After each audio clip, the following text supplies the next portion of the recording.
O parte dintre concurenți în seara aceasta stau în livingul băieților și fac glume, discută, iar la un moment dat au ajuns să discute despre Revelion. Știți că ei au vorbit acolo în casă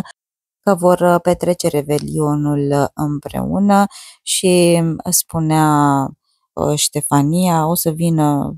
nu știu cine și după a zis o să vină și Emily, iar Liviu i-a răspuns, Emily, fac pariu cu tine că nu o să vină. Și Ștefania i-a zis, ba da, că a zis că vine, iar Liviu îi spunea în continuare că nu o să vină sigur. Și atunci cei doi au făcut un pariu și așteptăm să vedem ce câștigă și cine câștigă, iar Loredana spunea că parcă vezi